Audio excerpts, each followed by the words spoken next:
Welcome to The Explainer.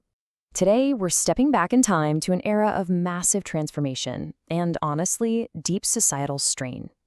We're looking at the late 19th and early 20th centuries. It's a period where the rapid growth of industry completely reshaped how people lived and worked. But as factories multiplied and production just skyrocketed, this booming new world pushed society right to its absolute limits. Okay, let's dive into this. The source material paints a picture of a society where the economy is just absolutely booming.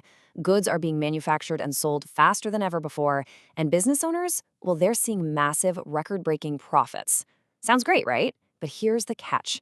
The people actually producing those goods, the working-class families, are barely scraping by.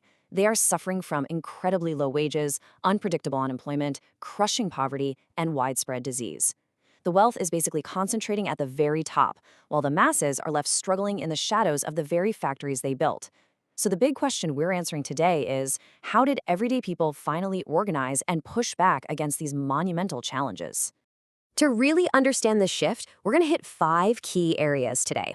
First, the cost of industrialization. 2, the rise of unions. 3, strikes and street clashes. 4, protecting vulnerable children. And finally, number 5, the mock parliament. Let's get right into it. Section 1. The cost of industrialization, the breaking point.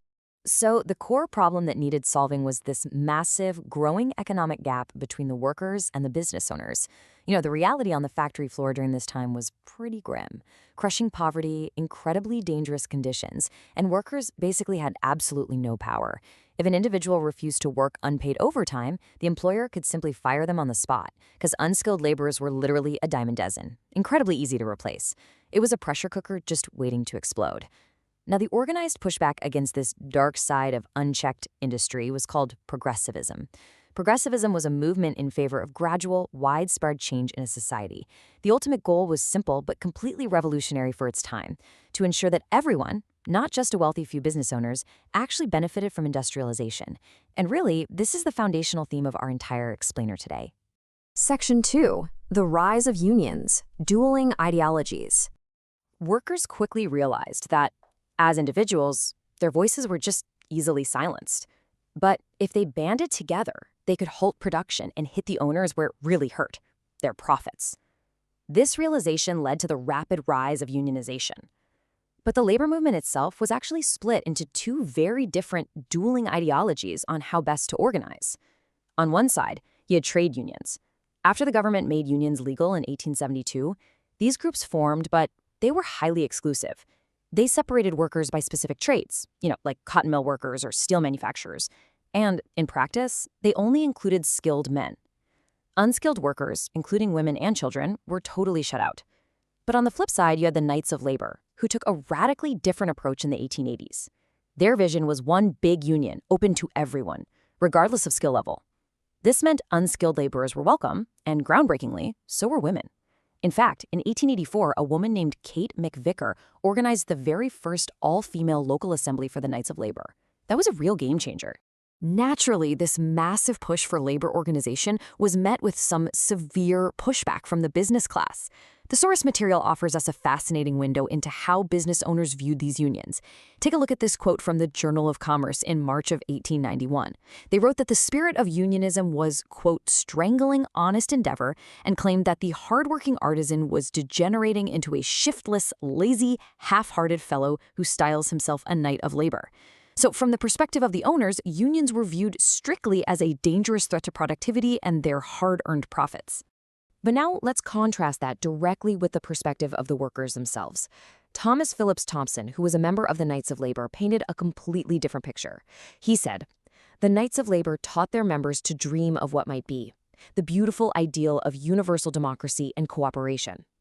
For the workers, this wasn't about being lazy, right? This was a fight for economic fairness, for widespread systemic reform, like an 8-hour workday, and really for a voice in this new industrial democracy. Section 3. Strikes and street clashes. Violence in the streets. When employers flat out refused to negotiate, these ideological debates boiled over into physical, visceral conflicts in the streets. When workers felt they had absolutely nothing left to lose, they went on strike, refusing to work until conditions improved, and these strikes frequently descended into absolute chaos. Let's move to and see how this builds with the 1899 London streetcar strike. It's a perfect example of how rapidly things escalated. Step 1, 79 workers walked off the job, demanding fair wages and shorter hours. Step 2, their employer, Henry Everett, absolutely refused to be pressured. He locked out all his employees and hired non-unionized replacements, otherwise known as strikebreakers. Step 3, the public actually rallied behind the workers. They staged a massive boycott and completely refused to ride the streetcars. Step 4, when the boycott didn't force the owner to the negotiating table, the situation turned violent.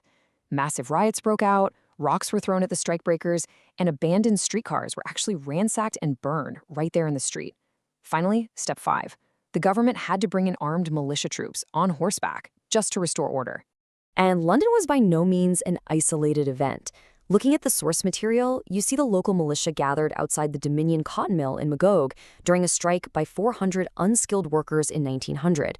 There are also illustrations showing the absolute public chaos of the 1903 streetcar strike in Montreal. Business owners increasingly pressured governments to send in the military to break these strikes. But heavy-handed interference often backfired in a big way. In Valleyfield, for example, when the militia was sent in to stop 200 striking workers, another 2,500 workers walked off the job purely in protest of the government's interference. I mean, it really shows how tense the atmosphere was across the board. Section 4. Protecting vulnerable children, a moral crusade. While workers were battling in the streets, another major front of the progressivism movement was fighting for the absolute most vulnerable members of society. In this era, many working-class children weren't in school. They were either working incredibly dangerous jobs in factories and mines just to help their families survive, or they were neglected and abandoned on city streets. And this brilliantly illustrates the reality of the time. This drawing from a book by John Joseph Kelso captures the true heart of that crusade. Kelso was a newspaper reporter turned fierce advocate for children's rights. He looked at kids trying to survive in the filth of the city and argued a very pragmatic point to the public. He essentially said, hey, it is less expensive to save children than to punish criminals. He strongly believed that children left uneducated on the streets would inevitably turn to crime, and that society needed to step in and protect them from abandonment and mistreatment. Kelso's advocacy actually led to an astounding series of rapid social and legislative victories. In 1887, he started writing his series of newspaper articles exposing the issue. Just 1 year later, in 1888, he helped found the Toronto Fresh Air Fund, which raised money to send poor city kids out to the country for the summer. By 1891, he helped found the Toronto Children's Aid Society. And remarkably, by 1893, his efforts pushed the provincial government to pass the Children's Charter, an act specifically protecting children from neglect. He went on to establish 56 children's aid societies across Ontario and helped set up child protection laws across multiple other provinces. It was a massive, massive win for progressivism. Section 5. The Mock Parliament, Satire and Suffrage. Now, progressivism wasn't just about factory floors and child labor. It was deeply, deeply intertwined with the fight for women's suffrage. Activist groups like the Women's Christian Temperance Union, or WCTU, had been campaigning for the right to vote for years. But male politicians continually dismissed them, claiming there just wasn't enough public support for women to have a political voice. It's really crucial to understand how these issues overlapped. As this quote from the Labor Advocate in 1890 points out, the cause of women's suffrage is intimately allied with that of labor reform. Working women realized that without the protection of the ballot, they suffered deep wage discrimination. They were continually forced to take lower pay for the exact same class of work as men. They knew they needed the vote to advocate for fair treatment in this rapidly industrializing economy. So, facing continuous rejection from male politicians, the WCTU and other groups decided to get creative. In 1896, they organized a mock parliament in Toronto. They literally flipped the script to ridicule the government. Women acted as the politicians, and they debated whether men should have rights. I mean, look at these actual satirical laws they proposed. An act banning men from wearing roundabout coats or knickerbocker shorts on bicycles. Or, honestly, my personal favorite, a measure to ring a 10 p.m. curfew bell warning all men off the streets unless they were accompanied by their wives. By using this clever, biting humor, they highlighted the absolute absurdity of men legally dictating what women could do and perfectly exposed the injustice of denying them the vote. It's just brilliant. As we wrap up this explainer, we can clearly see that the age of industrialization pushed society to a breaking point. It forced everyday people to band together, strike in the streets, fight for vulnerable children, and use incredible wit to demand a voice in their democracy. But, history isn't just stuck in the past. It echoes right into our present.